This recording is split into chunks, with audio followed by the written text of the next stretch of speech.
day. And we got news too. Ooh, great song and great news? Yeah, and it's all tied in with the song, so it makes sense. What's the news? Psycho Peas! But now we come to a period that I call the battle for identity. Lies my grandma told me. Yeah, superstitious devices. Lies my grandma told me. What? Urban mythological rules. Bubble mice, yeah.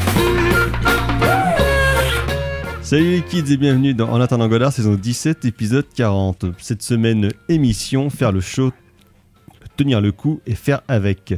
Sage et folle, notre gondole sans parole nous emportera aux régates écarlates où s'éclatent nos cœurs et notre joie. Si vous le voulez et si le vent le veut, ce soir, bien tous les deux nous fêterons juillet. Enfin bref, il est 19h et comme disait Peter, c'est l'heure.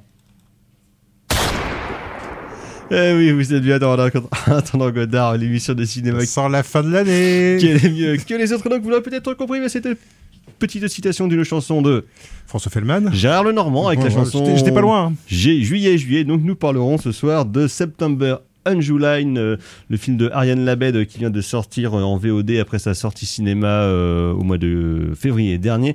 Mais avant ça, nous parlerons de la ressortie salle du documentaire de Jonathan Demme, Stop Making Sense, consacré au concert des Talking Heads en 1984. Et pour parler de ce jeu, pour moteur de cette table, il y a bien évidemment la film fleur de la critique du Grand Ouest. Non pas à ma gauche, mais en face de moi, et en cabine régie, il y a carrément Florent et bonsoir Thibaut. Oui, vu qu'il y a eu un pain. Voilà. Salut Thomas, salut à... Oui, deux.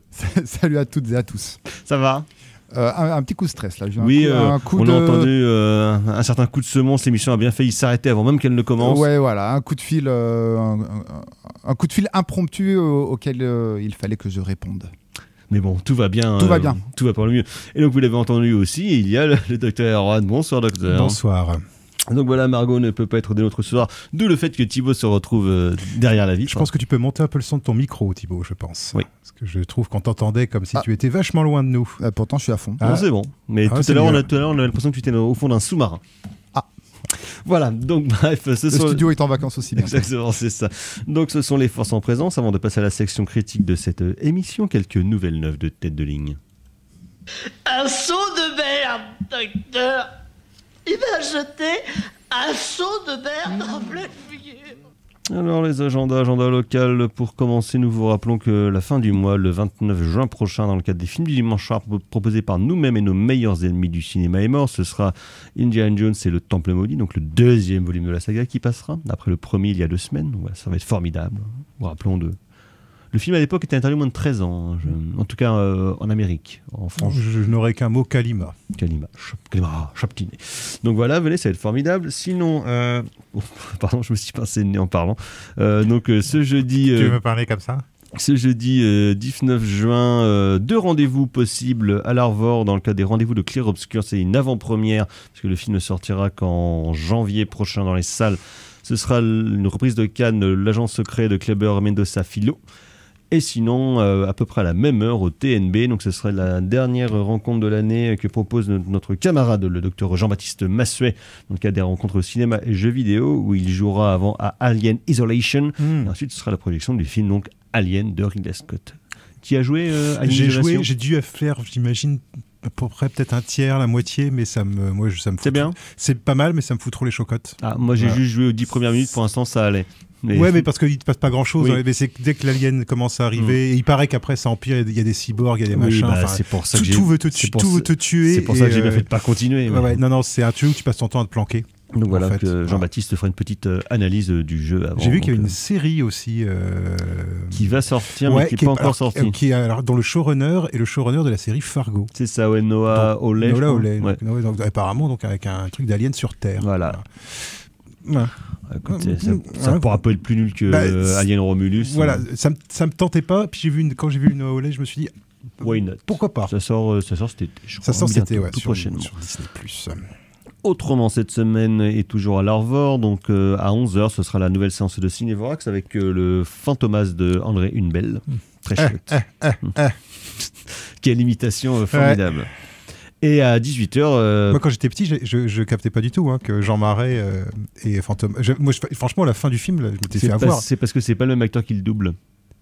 C'est pas la même voix. Ouais. Donc l'illusion était bien faite. C'est pas que moi qui étais con. Non. D'accord. pas que. C'est un travail d'équipe. C'était pas que moi qui avait le cerveau qui fondait. Voilà. Non.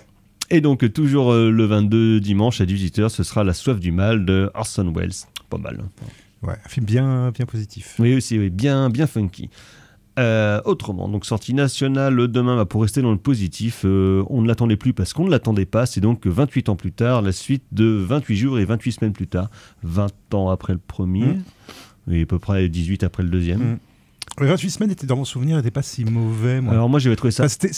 Alors, ça partait dans une autre... Enfin, c'était un autre plan, quoi. Oui, c'était un autre plan. Moi, j'avais trouvé ça horriblement nul, mais je suis pas très objectif parce que je m'étais endormi au bout de 10 minutes. Mais Si, c'était très bien.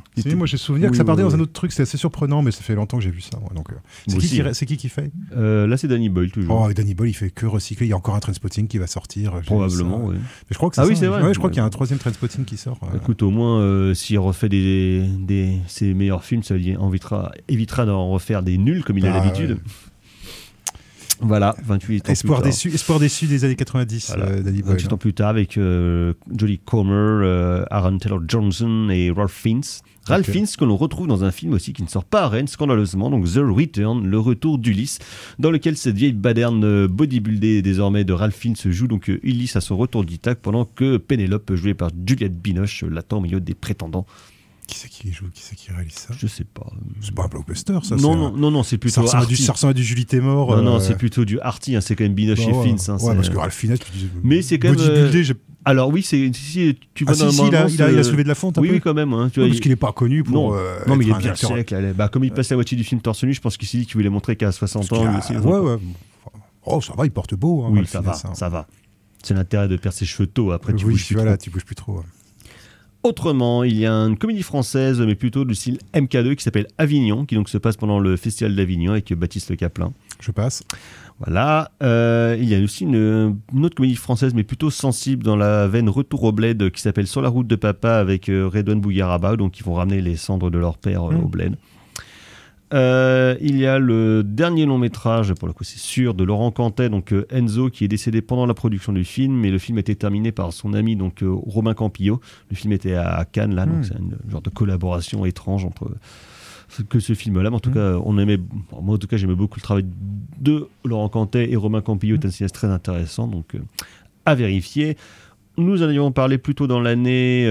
Nick Cap, donc le film sur le groupe de rap irlandais, sort en salle demain, à l'Arvor notamment. Excellente comédie c'est rigolo. Et comédie musicale d'ailleurs.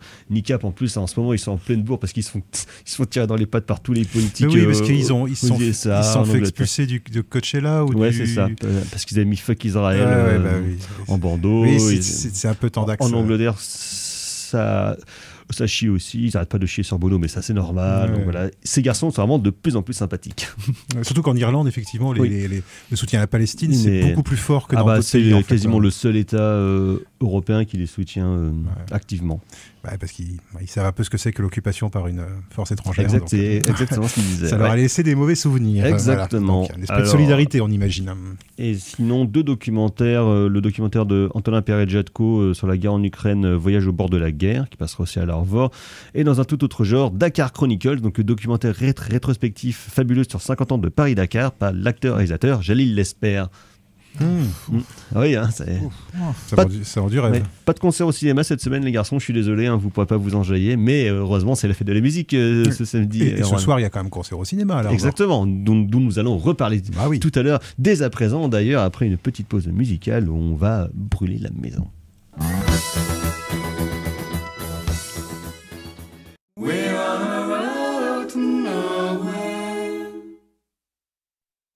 En attendant Godard sur Syllab, et donc c'était les Talking Heads avec Road to Nowhere, qui ne parlait pas du tout de faire brûler la maison. Je me suis gouré moi-même dans mes propres notes. Mais donc les Talking Heads avec un morceau qu'on n'entend pas du tout non plus dans Stop Making Sense, donc le film du concert filmé, enfin des concerts filmés. Donc des Talking Heads en 1984 qui filmait donc 4 soirs de concert mis en scène par Jonathan Demme qui réalisait là son premier film documentaire, justement, après plusieurs films de fiction, parce que Jonathan Demme, on connaît comme étant, comme ayant commencé sa carrière en tant que homme de main du margoulin Roger Corman. Il avait écrit plusieurs films pour lui avant de, comme c'était souvent le cas chez lui, de pouvoir passer donc à la mise en scène avec Catch It en 1974. Il a fait du film du Whip, il a fait du Prison. Voilà, il en a écrit aussi du WIP avant de faire plutôt d'aller un peu vers des polars, de faire un peu des intrigues amoureuses, je ne sais quoi, mais et donc carrière assez prolifique qui s'est arrêtée. Un peu de comédie aussi, des trucs avec Michel Pfeiffer. Exactement, ouais. Et donc il s'est Dangereux sous tout rapport. Dangereux sous tout rapport, exactement. Ouais. Puis un truc avec la mafia aussi, du début des années 80 qui s'appelle je sais plus comment. Histoire de mafieux. Mais je me demande s'il n'y a pas aussi Michel Pfeiffer. Ou alors c'est le même film, je sais plus. Est-ce que je confonds les... Ouais, c'est un peu lointain tout ça. En tout cas, carrière qui donc s'était arrêtée après 2017, parce que à l'époque de son décès. Donc, et donc en... C'est une bonne excuse. Oui, c'est une bonne excuse. Donc 1984, Jonathan Demme réalise donc, comme je dis, son premier film documentaire et premier film musical, parce qu'il en fera plusieurs. Il en fera notamment 3 après avec Neil Young, des films assez différents aussi. Parfois tu sentais qu'ils étaient vraiment bien copains, donc parfois c'est un peu la pédale douce sur la rigueur, mais qui sont évidemment très sympathiques parce que c'était Neil Young qui conduisait ses vieilles bagnoles sur la route. Qui vient de sortir sur un dernier album apparemment, Neil Young. Oui, mais comme il en sort à peu près 4 par an, au bout d'un moment, entre les rééditions et paraît-il qu'il est bien, et puis les nouveaux albums, c'est globalement toujours de la qualité, ça ne baisse pas. Et donc ce concert des Talking Heads qui à l'époque sortent leur 3e album, ils commencent réellement à exploser, à devenir un peu des superstars en Amérique du Nord, portés bien évidemment par leur tube Burning Down the House notamment, et puis Psycho Killer, mais qu'est-ce que c'est ?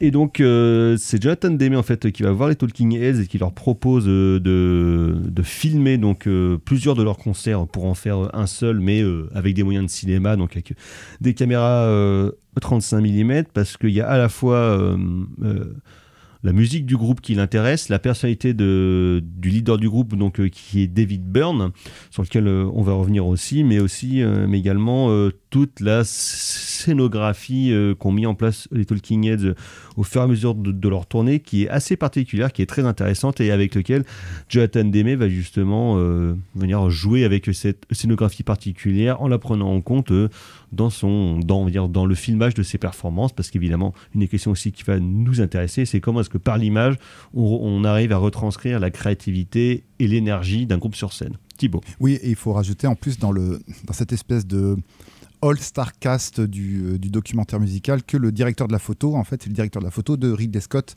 période Blade Runner. Ah oui, à l'époque, c'est ça, Jeff Jordan Cronenworth. Voilà. Et son fils, après, va faire également de la photo, pour David Fincher. Exactement. Donc, quand même, plutôt pas mal. Bah, vas-y, Thibaut, donc, tu peux commencer, du coup, un peu sur les Talking Heads, qui, comme je disais, à l'époque, sont vraiment commencé à exploser, à devenir un peu des superstars, avec une musique et un design presque conceptuel, enfin, qui était assez typique de l'époque des années 80, mais pas mal inspiré d'un côté un peu arty, on va dire, comme musique. Oui, côté un petit peu arty, parce que c'est vrai que les Talking Heads, bon... C'est connu, leur premier album, là, la pochette rouge 1977, si je ne m'abuse, le titre de leur premier album était vraiment très connu. C'est Fear of Music, vraiment, qui est considéré par Byrne et par la critique musicale, notamment par Lester Bangs, comme leur meilleur album. Mais c'est vrai qu'ils sont au top de leur forme. Oui, et donc là, ils allaient au moment du concert, ils sortaient leur 5e album, Speaking in Tongues. Voilà. Donc ils sont vraiment au top du hip-hop à ce niveau-là. Et les Talking Heads, c'est un groupe qui est très particulier dans le sens où tout le monde connaît au moins une chanson des Talking Heads. Et pourtant, le groupe revient souvent comme une influence majeure de la scène post-punk, alors que c'est pas non plus du post-punk. Ça se met dans le post-punk, new wave. Voilà, même avec des rythmes un petit peu, alors j'aime pas ce terme, mais world music, on va dire des rythmes un petit peu plus funky, des rythmes un petit peu plus caribéens, parce qu'ils vont notamment beaucoup enregistrer aux Bahamas, dans un studio qui est très célèbre à Nassau, la capitale des Bahamas. Mais c'est vrai que la réunion, en fait, d'un cinéaste qui va devenir majeur par la suite, parce que bien entendu il n'a pas réalisé Philadelphia, bien entendu il n'a pas réalisé encore Le Silence des Agneaux, il n'a pas non plus réalisé le remake de Un crime dans la tête, le remake du film de John Frankenheimer. The Mankind Candidate. Mais tu sens quand même qu'il y a une fibre, une fibre, on va dire, formelle qui se dégage de ce documentaire. Et c'est intéressant en fait de voir la conjugaison des deux, surtout que faut savoir que Jonathan Demme, un peu plus tard, va réaliser un clip d'un autre groupe révolutionnaire, New Order. Il va réaliser le clip de The Perfect Kiss, qui est peu ou prou la même logique. Alors, The Perfect Kiss, le clip va être étiré sur 10 minutes et en fait il va filmer également une performance live, mais ici en studio. Et ce côté performance live en studio, je trouve que elle apparaît déjà dans Stop Making Sense, dans le sens où le générique du début commence. Voilà, il y a les noms des membres du groupe. Directed by Jonathan Demme, photographie par Jordan Cronenweth, et en fait on voit rien en fait. Il n'y a aucune mise en contexte par rapport à la salle. Donc c'est tourné à Los Angeles, mais il n'y a aucune mise en contexte par rapport à la salle. Et le public, en fait, n'apparaît pas... est invisibilisé. Est invisible jusqu'à la fin du concert. Jusqu'à la fin du film. Et il y on a voit Burn, vaguement des têtes au premier plan parfois. Il y a Burn mais... qui arrive, et on sait, en fait, il arrive d'une manière très particulière, c'est d'une arrivée quasi théâtrale, et je trouve que ça convient bien. Ouais, parce qu'en fait, on va peut-être aussi rappeler un peu ce que c'est que la scénographie, où en fait, les coulisses sont visibles. C'est ça. Au début, on voit les escaliers, on voit les échafaudages, il y a juste un seul micro sur scène, il n'y a aucune batterie, aucun instrument de branché, et aucun ampli. Fait, il filme ses pieds comme l'arrivée en fait, d'un acteur de théâtre qui va livrer une performance qui se ramène avec un petit lecteur cassette sur lequel il y a un rythme de... Et il pose Psycho Killer, une version retravaillée de Psycho Killer. Donc le niveau de confiance hallucinant qu'il faut avoir pour commencer un concert par une chanson qui habituellement devrait être à la fin. Oui, parce que c'était la chanson la plus connue du groupe. Ce qui est quand même... c'est un banger, comme disent les jeunes. Oui, c'est ça.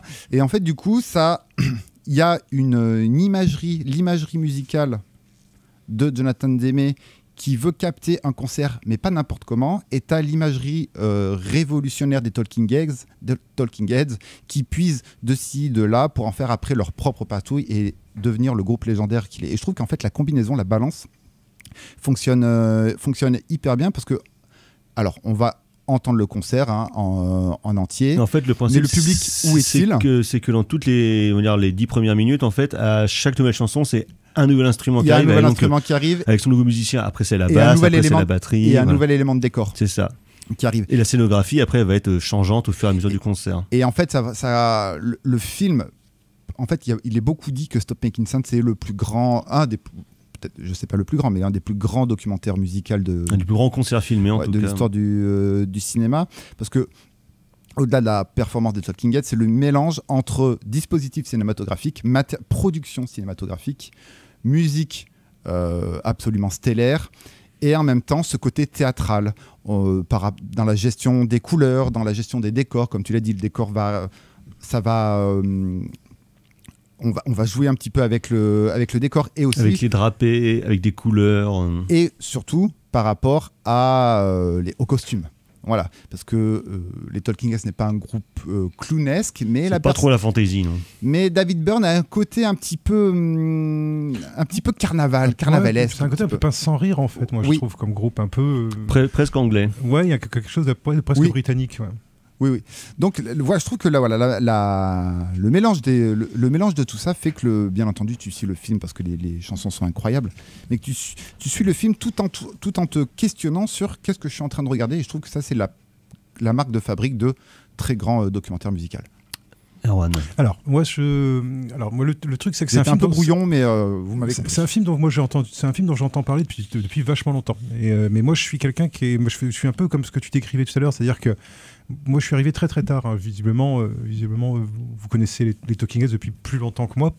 Moi, je suis arrivé assez tard, en fait, aux Talking Heads, et essentiellement, effectivement, par des chansons que j'entendais dans des séries, dans des films, et notamment Psycho Killer. Oui, parce qu'il était beaucoup cité quand même. Notamment Psycho Killer, qui est une chanson qui m'a toujours beaucoup plu. Et Burning Down the House, qui est peut-être la plus citée. Et il y a 2-3 autres titres aussi qui sont présents dans le concert. Voilà, des trucs que j'ai entendus, tu sais, des trucs où tu dis, je connais cette air-là, je connais cette chanson, c'est catchy, mais pendant très longtemps, je me souvenais pas qui c'est. J'arrivais jamais à me souvenir qui chantait ça.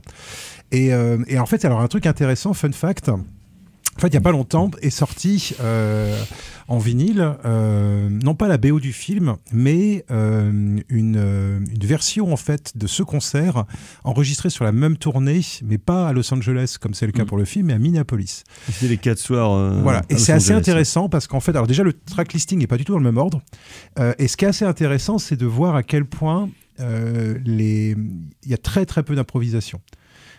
C'est là aussi où on sent la maîtrise. Hein. Ouais, C'est vraiment calé aux petits oignons. Hein, les spectacles, pour celui-là, pour ceux d'après, et même pour toute la carrière solo de David Byrne, c'est qu'il écrivait ses concerts en fait. Il écrivait les apparitions, la scénographie. Ça se sent parce que moi j'ai pu faire la comparaison entre visuellement. Quoi, j'ai pu faire la comparaison entre donc la version disque Minneapolis et la version Los Angeles filmée et le son des chansons est vachement proche.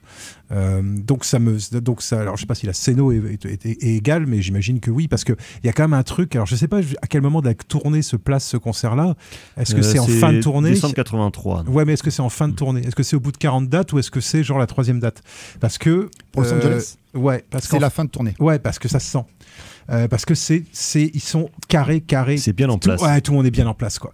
Non seulement tout le monde est bien en place, mais surtout il y a un truc et je pense qui saute tout de suite aux yeux et aux oreilles et qui fait, je pense, le prix aussi de ce truc-là, c'est qu'ils ont pas l'air de se faire chier. Non, ouais, c'est que le truc. Ils sont c'est très bien en place. Sourire, mais il y a ce côté, ils sont très très très enthousiastes avec un côté chorégraphié. Puis ça, le truc, moi j'ai beaucoup apprécié. C'est qu'ils sont hyper carrés, mais c'est pas figé. Non, pas du tout. Et c'est pas du tout du shoegaze ou des choses comme ça en fait. La progression des morceaux est vachement bien parce que ça commence en fait de manière assez intimiste. Justement avec lui tout seul. Voilà, avec ce côté un peu méta justement où on voit où le type rapporte un petit ghetto blaster avec sa boîte à rythme. On voit la fabrique, quoi. Voilà, on voit la fabrique, on voit les techniciens qui apparaissent d'ailleurs, qui viennent d'ailleurs, ce qui est assez rare, hein, les régisseurs, les techniciens qui viennent en fait sur scène à la fin saluer le public. Déjà parce qu'on les voit dans le spectacle en train de brancher les guitares, de pousser la batterie. Ils font partie du show, quoi. Voilà, et il y a vraiment ce truc, c'est vraiment calé. Par exemple, quand il tend un costume ou quand il tend une guitare, il la tend derrière lui, il regarde même pas, il y a un type qui arrive la prendre au bout de 20 secondes. Oui, parce que c'est la fameuse tournée où David Byrne avait ce costume énorme. Ce costume énorme un peu. Ouais. Et bon, c'est vrai que il y a un effet d'entraînement qui part de David. Mais ça, c'est intéressant de montrer comment est-ce que ça fonctionne. C'est-à-dire, tu as vraiment l'impression d'une espèce de boule de neige, tu sais, qui se transforme en avalanche en fait. T'as vraiment ce sentiment-là, c'est-à-dire que ça commence hyper intimiste, mais dès le premier morceau, en fait, tu vois les paramètres du dispositif. Donc le côté méta, le côté très investi en fait de David Byrne, et puis ce côté chorégraphié qui est assez bluffant à regarder. Et ce qui est intéressant, c'est de voir comment est-ce que ça compte, comment est-ce que l'apparition de nouveaux instruments a pour effet une contamination aussi de cette énergie de David Byrne, et ça contamine le groupe, ce qui fait que plus le concert avance, moi je me mets à la place des spectateurs, hein. C'est-à-dire que ça commence hyper petit et plus ça avance, plus ça devient gros, et plus ça devient entraînant, et plus ça devient funky. D'autant que dans le film il y a aussi une chanson solo, je crois, de David Byrne, et il y a 2 chansons du groupe parallèle du batteur et de la bassiste, donc Chris Frantz et Tina Weymouth, Tom Tom Club, voilà. En fait, qu'ils avaient en même temps. Et notamment, alors ça c'est là où moi ça m'intéresse, c'est que c'est un groupe de post-punk, moi j'aurais dit de post-rock, mais c'est pas ça non plus. Ouais, un peu, en fait, c'est un groupe révolutionnaire. Voilà, c'est un groupe qui mixe vraiment plein d'influences. Qui n'a pas d'étiquette. La funk, parce qu'il y a des côtés très funky à certains moments, parce qu'il y a aussi une partie des musiciens il y a des musiciens en plus, oui. Et ce sont notamment beaucoup de musiciens afro-américains, notamment 2 putains de choristes, ouais. un putain de guitariste et un putain de percussionniste, ouais. Et un putain de claviériste, qui viennent super et qui donnent une touche funky, moins froide, et funky world justement, dans ce truc là, et c'est intéressant parce que la reprise de Tom Tom Club, c'est assez marrant de voir comment les choses circulent. La reprise de Tom Tom Club, cette reprise là, c'est un hymne pour toutes les personnes qui écoutent du hip hop. Ça fait partie de ces chansons de pop. C'est comme Step Into a World, c'est comme Rapture de Blondie. C'est-à-dire ces morceaux du début des années 80 qui font le pont en fait entre la pop blanche et la musique afro-américaine, et notamment le hip-hop. Et en fait, c'est assez marrant de voir dans un truc en 84, dans un truc des Talking Heads, de voir la reprise de ce morceau de Tom Tom Club dont le début a été sursamplé par plein de... et qui est vraiment un son qui est associé beaucoup plus maintenant à la culture hip-hop qu'à la culture pop. Et ça rejoint ce qu'on voit à la fin du film, et moi j'ai trouvé ça vachement intéressant et assez touchant. C'est que quand on voit le public à la fin du film, en fait on se rend compte que c'est un public qui est mixte. Oui. Ouais, c'est un public qui est à la fois afro-américain et un public de petits blancs, et on voit bien dans la manière dont les gens dansent à quelle catégorie musicale ils appartiennent. C'est-à-dire que tu vois les femmes funky, et tu vois les mecs qui sont rockeux. Et c'est marrant parce que dans les gestes eux-mêmes, et justement là, il y a vraiment une espèce d'esprit de synthèse qui je trouve à avoir avec le dispositif. C'est-à-dire de commencer par un instrument et puis d'agglomérer comme ça les instruments pour arriver à une synthèse musicale à la fois d'un point de vue pratique et en termes d'influence. Et du coup, c'est passionnant à regarder, et puis c'est intense, quoi. Après, ce qui est hyper... ce qui donne de l'intérêt également dans le truc, c'est son côté un petit peu paradoxal. C'est-à-dire que oui, tout est ultra calé. David Byrne écrit ses concerts, même moi j'appellerais ça les séquences jogging. Oui. Ah là là, ouais, ils font leur gym, hein. Où ils font leur gym, c'est Véronique et Davina. Non, c'est clair. Tu dis, bon, vu comme c'est posé, bien entendu que ça a été écrit et que ça a été fait en amont dans des concerts, et en même temps, tu as l'impression de voir le monde, mais le monde avec un grand M, en construction. Complètement. Non seulement tu as le concert qui est en work in progress, non seulement le groupe, bien entendu, va continuer à évoluer, mais tu as l'histoire, tu as la mixité américaine qui est également en construction. Tu as la mixité cinéma, théâtre, musique qui est en construction. Finalement, ce concert-là, enfin, le film fait un pont, et toutes les personnes qui sont convoquées dans le film, le groupe, le cinéaste, le public, les régisseurs, tout le monde en fait participe à la construction, contribue à un monde que on espérait meilleur. Le futur nous a donné bien évidemment tort. Mais voilà, en fait, ce film-là est ultra calé, et en même temps, c'est un immense work in progress de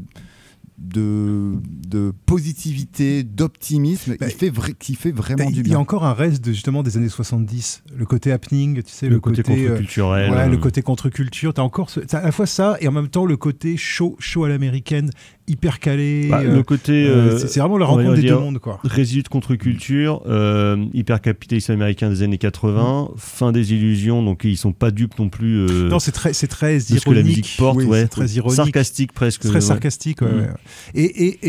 Et en même temps, tu sens que Jonathan Demme, il aime vraiment cette musique-là. Ah oui. Tu sens qu'il comprend en fait ce qu'il filme. Et moi, j'aime bien la manière justement dont à certains moments il va être. Alors, si j'ai bien compris, en fait, il a filmé donc moi j'avais lu sur 3 nuits, mais apparemment sur 3 ou 4. Sur 4 concerts. Et en fait, apparemment, Jonathan Demme disait qu'il y avait une des soirées, en fait, il avait filmé que en plan d'ensemble pour pas avoir qu'on voit les caméras sur scène. Parce qu'en fait, il y a des moments où c'est assez perturbant, parce qu'il y a deux... Je me disais, c'est bien parce que normalement les caméras vont être sur scène. Et des moments, tu te demandes comment est-ce qu'ils ont fait. Et donc là, du coup, ça devient du cinéma. C'est pas juste de la captation. Et notamment, il y a ça. Et il y a un autre moment, il y a un autre truc, moi, que j'ai remarqué dans ce truc, c'est qu'il y a plein de moments, et ça, c'est pas si courant que ça dans les lives, il y a plein de moments où, en fait, l'instrument, le solo qu'on entend, correspond pas à la personne qui est filmée. Oui. Ce qui fait qu'en fait, t'entends il y a une genre de dissonance. Voilà, t'entends un solo de guitare, mais c'est la guitare rythmique ou la basse qui est filmée. Et du coup, tu vois, où t'entends un chœur féminin, et c'est sur la bassiste, tu la vois pas chanter. Du coup, il y a une espèce de séparation comme ça entre le son et l'image. À certains moments, en fait, qui je trouve est super intéressante sur le plan formel et sur le plan musical, en fait. C'est-à-dire et ça tranche vraiment avec la manière, parce que d'habitude, quand on filme un concert, on va mettre en valeur celui qui fait un solo, on va filmer son solo. Enfin, et c'est ça le problème, c'est que souvent le concert, c'est un peu ingrat, hein, comme moi je trouve comme forme cinématographique, parce que c'est pas évident de filmer un concert, que ce soit pas chiant, quoi. Parce que c'est souvent répétitif, c'est toujours la même forme, justement. Et cette dissonance, elle se retrouve, moi je trouve, dans le rapport au public, parce que c'est un concert, tu sais que c'est filmé à Los Angeles, le public tu le vois pas, donc mais tu l'entends un petit peu. Tu l'entends un peu quand même. Un petit peu de. Alors il y a quelques plans larges, mais tu les devines vraiment. C'est une c'est masse des ombres informe. Au premier plan. Voilà, tu le devines, et je trouve que voilà, ça participe également. Il n'y a pas beaucoup de d'interaction. Et il n'y a pas d'interaction avec le public. C'est vraiment comme une pièce de théâtre, c'est-à-dire qu'on fait comme si les gens n'existaient pas. D'ailleurs, à la fin du film, le rideau tombe, hein, littéralement. Le rideau tombe littéralement, complètement. Comme une pièce de théâtre, ça participe à l'arrivée en fait de David Byrne sur scène. Je trouve que c'est hyper cohérent, mais en effet, Jonathan Demme, aime les Talking Heads, et cette cette passion, cette sincérité, ce rapport très proche que le cinéaste a avec le groupe. C'est la même chose quand Scorsese va filmer les Stones. Ouais, voilà, on sent bien qu'il y a une complicité. Par exemple, tu sens qu'il y a Shine la a light, complicité. Tu sens qu'il y a une complicité, tu sens qu'il y a... Et une confiance. Une confiance de la part du. Alors c'est ça aussi, on sent bien que c'est quand même travaillé à deux, hein. Enfin que c'est travaillé avec le groupe. Ah oui, parce que c'est produit quand même par les Talking Heads. C'est pour ça qu'à la fin c'est marqué film by John Demme and the Talking Heads. Et en fait c'est ça, en fait, moi, c'est là que je me suis dit, c'est ça aussi qui fait qu'un concert va être intéressant à filmer. C'est marrant parce que ça me faisait penser, dans un genre complètement différent, au grand groupe de métal des années 80, tu sais, où t'as de la, tu vois, ou même des trucs un peu kitschouilles à la Alice Cooper, tu sais, où t'as du show, quoi. Oui. Tu vas voir un concert, mais tu vas pas voir qu'un concert, tu vas voir du show, quoi. Tu vas avoir des explosions, des filles à poil. Tu vas voir Iron Maiden, tu vas avoir des Eddie gonflables, tu vas voir Judas Priest, t'as le chanteur qui arrive en moto. Alors des trucs qui peuvent sembler craignos, hein, aujourd'hui. Le batteur manchot de Def Leppard. Voilà, mais des trucs qui peuvent, mais voilà, justement une manière de se mettre en scène, vulgaire, l'américaine, très théâtrale, et qui est pas du tout, et qui Meatloaf. Voilà, bah oui, et qui est complètement à l'opposé, finalement, et les Talking Heads, ils récupèrent ça, et c'est complètement à l'opposé de, justement, du shoegaze et des mecs qui tirent la tronche, tu vois, habillés en noir avec la mèche devant les yeux, quoi, tu vois, qui est aussi une autre forme de concert des années 80, voilà, qui est genre, la musique, ça fait souffrir, quoi. La new wave anglaise, quoi. Là, on sent que c'est du boulot, mais on sent qu'il s'éclate, en fait. C'est vraiment l'impression, effectivement, de voir une troupe d'acteurs qui joue une pièce de théâtre et qui aime le texte qu'elle joue, en fait, qui aime le texte qu'elle joue, et ça, c'est vachement, enfin, c'est très communicatif, vraiment très communicatif. D'autant que David Byrne, après, dans le reste de sa carrière, dans le reste de ses concerts, il va continuer un peu à travailler sur cette même voie, musique visuelle, notamment dans un autre concert filmé qui était filmé à New York en 2020 pour la sortie de son album américain Utopia, qui là aussi a un dispositif scénique extrêmement intéressant et parfois un peu perturbant, et le concert en l'occurrence il était filmé et réalisé par Spike Lee. Donc, tu as toujours cette volonté quand même d'œuvrer dans de la musique, dans du cinéma populaire, on va dire. C'est marrant, ces artistes du début des années 80, parce que même si ça n'a rien à voir musicalement, moi je pensais aussi à Kate Bush, quoi. Je me dis, c'est vraiment ce genre d'artistes qui comprennent qu'ils ne sont pas juste des chanteurs ou des interprètes ou des compositeurs, qui ne peuvent plus l'être.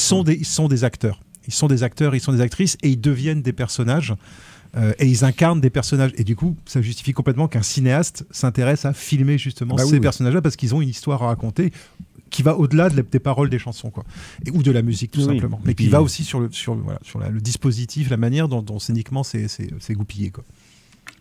Donc c'est le documentaire de Jonathan Demme qui ressort dans les salles françaises demain et dans 25 minutes à l'Arvor. Voilà, donc si vous ne l'avez pas encore vu et que vous n'êtes pas loin de l'Arvor, dépêchez-vous d'aller voir, donc, ça vaut le coup. Stop Making Sense, le concert des Talking Heads filmé par Jonathan Demme en 1984. On va passer à un tout autre genre, mais on va rester dans une certaine mélancolie.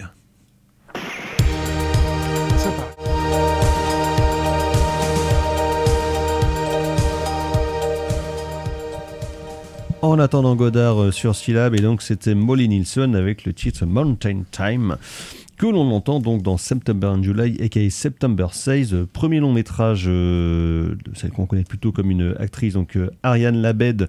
Le film est sorti au mois de février en France et il vient de sortir en VOD sur tout plein de plateformes, qui est donc une adaptation du livre d'une autrice anglaise, Daisy Johnson, qui était paru en 2020, et donc qui nous raconte l'histoire de deux sœurs, September and July, September incarnée par Pascal Khan et July par Mia Tora, donc en Angleterre vraisemblablement, qui sont des filles d'une mère anglo-indienne incarnée par Raki. C'est tourné en Irlande.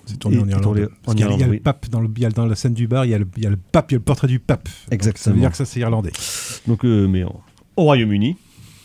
Non, je pense que c'est tourné en République d'Irlande. Oui, mais c'est produit par l'équivalent irlandais du CNC. L'Irlande est dans le Royaume-Uni, donc. Non, pas la République d'Irlande. Merde, c'est vrai. Non, ils sont dans les îles britanniques. Dans les îles britanniques, voilà. Vous savez, la géographie. Va pas nous fâcher avec Niqab, hein. La géographie. Va pas nous fâcher avec Niqab, parce qu'ils vont venir, ils vont faire pipi partout. Ah, mais qu'ils viennent. La géographie n'est pas une science exacte.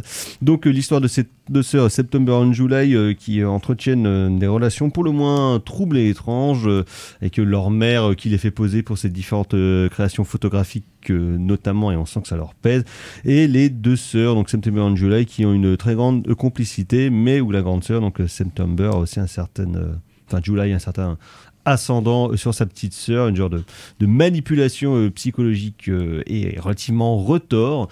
Donc film très étonnant. Donc Ariane Labette qui avait réalisé un court-métrage en 2019, un épisode de série télé entre-temps, mais en tout cas c'est son premier long-métrage. Donc actrice qu'on avait déjà vu dans les films de Richard Linklater, de Noah Baumbach, elle a joué chez des chelous aussi. Oui. Elle a joué chez Peter Strickland et chez Lantimos aussi. Bah, ce qui est Lantimos, qui est aussi son époux. C'est pour ça qu'elle comme quoi d'où côté film chelou peut-être. Mais enfin voilà, parce que je me suis dit en regardant sa bio, sa filmo, je me suis dit ah oui, elle a quand même travaillé avec des gens singuliers, avec des cinéastes singuliers. Avec Philippe Randrieux, voilà, donc qui est aussi un autre metteur en scène chelou, on peut le dire. Et donc effectivement, le film sera à la fois un genre de double ressenti, un côté presque doucereux, tendre de par la photographie, de l'intérêt visible et l'amour qu'elle a pour ses personnages en fait, et en même temps un autre côté qui fonctionnait presque sur les mécanismes du film merveilleux et puis du film d'horreur. Thibaut. Oui, c'est un film qui est très... On va peut-être spoiler, hein, on vous prévient quand même, on sait jamais. Ouais, je sais pas, oui. En tout cas, c'est un film qui est étonnant parce que... On ne l'attendait pas. Alors, on ne l'attendait pas. C'est un film qui est à la fois ennuyeux et absolument passionnant. Ennuyeux, pourquoi ? Parce que tout le premier tiers du film, en gros, qui a un petit peu le côté teen movie, on va dire, voilà. Mais ça participe du côté passionnant. Film familial, teen movie, ouais. Film familial, teen movie, en fait. Pour tout ce premier tiers-là, je l'ai trouvé assez plat, en fait. Il y avait peu de rebondissements, il y avait peu d'enjeux dramatiques et il n'y avait pas de montée en tension. La montée en tension vient vraiment très tardivement et de manière quasi exponentielle. Donc j'ai trouvé ça... En tout cas, ça m'a décontenancé. Vraiment, parce que voilà, en fait, elles tournent dans leur lycée, elles se font un petit peu moquer. La relation avec leur mère est un petit peu compliquée. Il y a le rapport de manipulation, de domination entre les deux sœurs qui commence à s'installer. Mais en fait, c'est tout. En fait, il y a aucun crescendo, il y a aucune montée en tension, mis à part la fin du premier tiers qui se conclut par une ellipse absolument merveilleuse. Et à partir de ce moment-là, je trouve que le film va devenir réellement passionnant parce que, comme tu le disais, le film va il va y avoir du doute qui va s'immiscer. En fait, qu'est-ce qui s'est passé dans cette ellipse ? Mais du doute, mais comme dans un film fantastique. Mais oui, voilà. Qu'est-ce qui s'est passé dans cette ellipse ? Il y a un drame qui s'est passé forcément parce que, on spoil un petit peu, mais il y a un orage, il y a un couteau, il y a les deux sœurs et il y a une bande d'ados, on va dire... Vindicatif. Oui, ennemis. On va dire deux bandes ennemies. Donc, des harceleurs, quoi, des bullies. Ouais, voilà. Donc tu dis, il y a quelque chose qui est pas allé. En même temps, le rapport de domination, c'est chelou. Pourquoi il y a autant de miroirs ? Pourquoi la mère, elle se plante dans les prénoms ? Et il y a un côté schizophrénique qui commence à arriver un petit peu. Et je trouve que là, c'est vraiment là où le film réellement démarre. Mais bon, il faut quand même attendre, on va dire 35 minutes. Et puis, il y a le mélange des genres. Il y a des effets horrifiques qui sont absolument merveilleux. L'arrivée à la fête sur la plage. Une séquence quasi folk, une séquence quasi folk horror. Il y a un design sonore. Il y a une espèce de bruissement continu qui est là. Un peu comme du drone. Ouais, voilà, mais c'est un bruissement quasi friedkinien, quasi l'exorciste, où tu sens que le mal, en fait, est en train de contaminer un petit peu tout ça. Et puis, il y a ce plan final, enfin, cette séquence finale, voilà, qui parachève le tout, qui clôture un petit peu ce mélange de genres, et notamment le genre fantastique, qui fait qu'en fait, au final, on va être ébloui par cette proposition de cinéma. Mais voilà, il faut quand même s'accrocher, faut le dire. Alors, bien entendu, les actrices sont absolument merveilleuses. Toutes sont merveilleuses. Bande sonore incroyable, parce que pour caler du Molly Nielsen comme ça... Par deux fois en plus. On la voit notamment dans une scène de bar qui chante I Hope You Die, qui est son plus grand... peut-être son titre le plus connu. Et Mountain Time, c'est sur un album qui est incroyable, qui s'appelle Zénith. Voilà, je vous conseille d'écouter l'intégralité de la discographie plurielle de Molly Nielsen. Mais en tout cas, moi, en tant que admirateur, musique, très bien, Thibaut, admirateur en fait de cette chanteuse, moi j'étais très content de la voir. Et puis le côté passionnant, pour terminer, voilà, en fait, le côté teen movie vient en fait s'ajouter à ce mélange des genres, et en fait on se dit, bon, c'était peut-être ennuyeux, mais il y avait quand même un enjeu, on va dire formel, un enjeu théorique qui pouvait s'incorporer là-dedans, mais bon, c'était un petit peu laborieux quand même au début. Mais le plan final, voilà, rattrape tout, et on dit à la fin merci pour les travaux quand même. Oui, donc juste pour préciser, parce que j'ai une connerie tout à l'heure, Ariane Labenne n'a pas tourné avec Bombash, mais avec Guy Madin. J'ai confondu, alors que ça n'a rien à voir. Donc oui, Erwan de Rien, on parle de formalisme et de personnages, justement, et de questions de point de vue un peu. Alors, c'est ça qui est assez curieux. C'est assez marrant, parce que vous écoutant parler, il y a une idée qui me vient en tête, alors que pourtant, c'est a priori un film qui est assez différent, mais en fait, je me rends compte que, d'un point de vue en termes de structure narrative, et en même en termes de ressenti, il y a quand même des similarités. Moi, ça me fait penser un peu à Bad Boy Bobby. Ah oui, le film de Rolf Zeuer. C'est-à-dire un premier tiers, en fait, où tu sais pas trop ce qui se passe. Où ça étire tout. Ouais, où ça étire, voilà, et où tu dis, il se passe pas grand-chose. Et au bout d'un moment, il se passe quelque chose, et on change d'espace, et en changeant d'espace, on change quasiment de film. On change de genre. Ah ouais, tu vois. Et il y a aussi cette idée de personnage, en fait, où on voit les choses, c'est-à-dire où on voit les choses à travers, on voit le monde à travers leurs yeux, et pour autant, la réalisatrice ne cherche jamais à... Enfin, en tout cas, moi, elle cherche pas le pathos. Elle cherche pas l'empathie. Elle cherche pas non plus une empathie, on va dire, artificielle. C'est-à-dire qu'il y a des moments où elles sont touchantes, il y a des moments où elles font flipper. Même la mère. Hein. Et la mère, pour moi, est un monstre. La mère est un monstre. C'est parce que c'est pas une cassos, la mère, c'est une artiste. Et le premier plan où elle reprend la célèbre photographie de Diane Arbus, qui a été elle-même reprise, les jumelles de Shining, ça situe déjà un peu le film, quoi. Et il y a elle a ce côté elle joue à la poupée, en fait, avec ses filles. Oui. Et la grande... ça rappelle un peu aussi le film de Joël Seria, Marie Poupée, où il prend Jeanne Goupil pour en faire littéralement donc sa poupée vivante, quoi. Ouais. Sur la construction familiale, c'est intéressant. Le film est intéressant sur les rapports de domination, d'humiliation, manipulation. Et tu sens bien que les sœurs, entre les deux sœurs et la mère. Et tu sens bien que la grande sœur, je sais pas si elles sont grandes sœurs d'ailleurs, je sais pas si c'est des fausses jumelles ou. Moi j'ai l'impression qu'elles sont jumelles. Voilà, mais comment dire, September, elle répète la domination. Et on sent, enfin moi j'ai l'impression que c'est parce que elles vivent dans une espèce de monde clos avec leur mère. Dans une autarcie. Voilà, dans une autarcie, mais alors ils ne sont pas acceptés à l'école. Et en fait, il n'y a pas du tout de. C'est assez surprenant parce qu'on pourrait s'attendre à un film qui célèbre la sororité et tout ça, mais là au contraire, on sent que Ariane Labed, elle s'intéresse là pour le coup à la féminité toxique, parce que c'est vraiment des relations hyper toxiques qu'elles ont les unes avec les autres, ce qui veut pas dire qu'elles s'aiment pas. Mais par contre, il n'y a pas de mec. Alors, il y a une espèce de père invisible dont on ne sait pas quoi penser, puisqu'on entend dire que c'est un salaud par la mère, et on entend dire que c'est un type bien par d'autres gens, donc on n'en sait pas plus.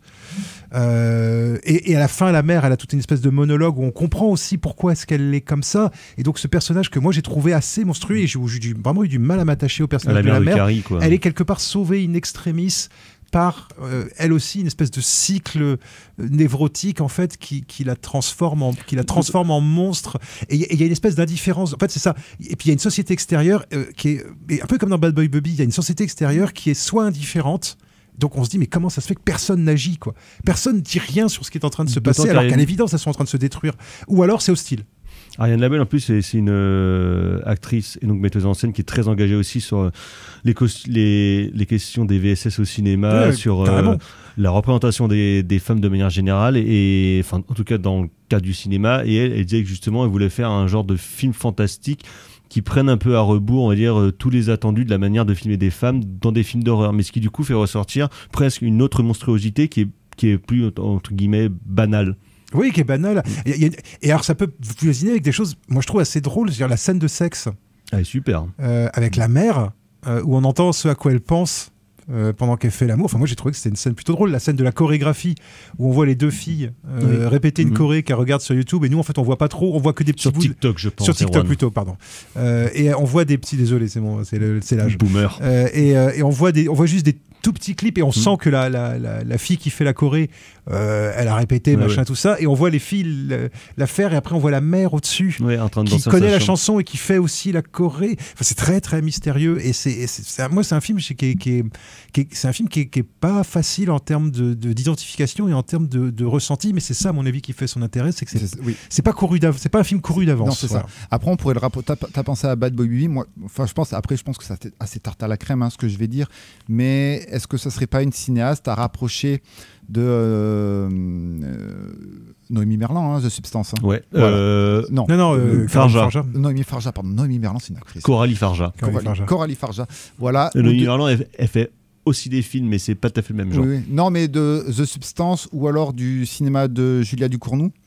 Voilà, ou de questionner en fait la représentation féminine dans le cinéma de genre. Voilà, je pense que on a ici il y a avec des styles très différents. Il y a des styles très différents. Il y a un côté Carrie quand même, moi je trouve. Mais il y a une espèce de côté Carrie quand même. C'est par le prisme du cinéma de genre qu'on va questionner la représentation féminine au cinéma. Et ici, je trouve qu'il n'y a pas comme la question de la chair de manière générale, ça passait souvent par le fantastique ou le body horror ou le.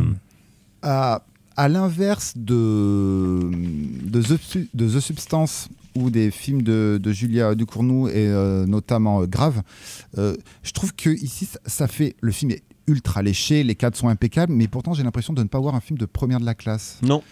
Je trouve que c'est pas un film appliqué. C'est pas un film appliqué. Je trouve que le discours est moins asséné. Voilà, il est plus dans les détails. C'est moins gros avec des gros, c'est moins gros coups de marteau. Voilà, c'est moins gros coups de marteau. Tout se fait dans les détails, tout se fait dans les regards, tout se fait dans quelques éléments de décor. Et alors, bien entendu, c'est ultra réfléchi, mais voilà, ça. Je trouve qu'il y a le côté film à thèse, par exemple, de The Substance, qui est ici évacué. Ouais, tant mieux. Hein. Oui, voilà. Donc je trouve que c'est ultra intéressant. Mais par contre, ce sont trois réalisatrices, je trouve, qui enclenchent des réflexions similaires alors des manières de faire totalement différentes, mais par contre des réflexions similaires. Et je trouve que là, on a un beau trio, en tout cas. Ça pourrait aussi avoir avec. On a un beau trio de femmes. Ouais. De cinéastes de genre, en fait, tout simplement. Mais moi, je rachèterais ça peut-être plutôt de Lucille Lucille Hadji-Alilovic. Ouais, Innocence. Parce que notamment Innocence, où il y a aussi cette histoire de relations féminines malsaines, complexes, malsaines, toxiques, et où on sent que c'est beaucoup plus ça qui l'intéresse, beaucoup plus que... Même formellement, ça serait beaucoup plus que le rapport, on va dire, une espèce d'antagonisme masculin-féminin, en fait, qui a beaucoup été traité, effectivement, ces dernières années, et après à voir ce qu'elle fera ensuite, hein, mais c'est vrai que c'est un parti pris qui est assez étonnant. Très curieux de voir la suite, en tout cas. Ouais, carrément. Donc, September and July de Ariane Labed, dispo un peu partout en VOD. On va passer au coup de cœur. C'est de la merde. C'est de la merde. Je voudrais que tout le monde s'imprègne. Merde.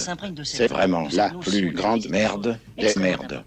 Les coups de cœur carrément florés, vous êtes très funky music cette semaine? Oui, mon coup de cœur, c'était le week-end dernier au Jardin Moderne. C'était le Pipala Pop Festival organisé par les copains et les copines d'Epichikai. Un moment plein de joie, de bonne humeur, de copains, de copines et d'excellente... Et d'indie rock. Et d'excellente musique. Franchement, claque du début à la fin. Voilà, c'était la 4e édition. Ils font plein de concerts dans l'année aussi, de manière générale. Voilà, n'hésitez pas, Bistrot de la Cité notamment, mais Jardin Moderne, voilà. N'hésitez pas à aller jeter un coup d'oreille à ce qu'ils proposent, c'est toujours de la qualité. Merci, docteur. Alors, moi, ça sera rien de bien original, puisque là, je suis en train de rattraper Sévrance, donc série que je n'avais pas vue pour l'instant. 2 saisons. Série bizarre, effectivement. Série où je soupçonne que ça va peut-être potentiellement virer à la Lost avec des... J'espère qu'ils savent où ils vont. C'est un rêve. J'espère qu'ils savent où ils vont. Par contre, Ben Stiller, plutôt convaincant parce qu'il réalise pas mal d'épisodes et il produit, ouais. Ouais, mais il réalise aussi pas mal d'épisodes, c'est plutôt convaincant. Mais moi, c'est surtout un subplot, en fait, à l'intérieur de la série que moi j'ai trouvé bien. C'est tout le subplot, l'histoire d'amour entre Christopher Walken et les personnages interprétés par Christopher Walken et John Turturro. Et moi, j'étais très, très content. Il y a même une... Turturro. Voilà, Turturro. J'ai même, là, je suis pas tout à fait fini la seconde saison, mais le dernier épisode que j'ai vu, il y avait notamment une scène de repas avec John Turturro, Christopher Walken et John Noble. Oh. Voilà, donc quand même 3 putains d'acteurs juste autour d'une table avec une putain de tension, voilà, et des non-dits et des machins et des trucs. Vachement bien. Voilà. Merci docteur. Sinon, moi je l'ai enfin vu, je l'ai rattrapé plutôt. Donc 2010, l'année du premier contact de Peter Iams, donc suite de 2001 de Kubrick, basée aussi sur le bouquin de Arthur C. Clarke. Et c'est pas 2001, mais c'est vachement bien. Putain, ça j'ai pas vu, mais il paraît que c'est bien. Excellent, merveilleux scénario. Formellement, c'est incroyable. Andrei Leonov est un des plus beaux vaisseaux de l'histoire de la SF et c'est toujours passionnant et qui soulève des questions absolument dingues. Et en plus, le film arrive à être émouvant avec une intelligence artificielle et ça, c'est quand même pas rien. Voilà, merci Thibaut, la mise en son de cette émission. Merci Docteur. On se retrouve la semaine prochaine pour parler de cinéma japonais énervé. D'ici là, portez-vous bien. Prochaine émission, prochaine édition. À ciao, bonsoir. Salut.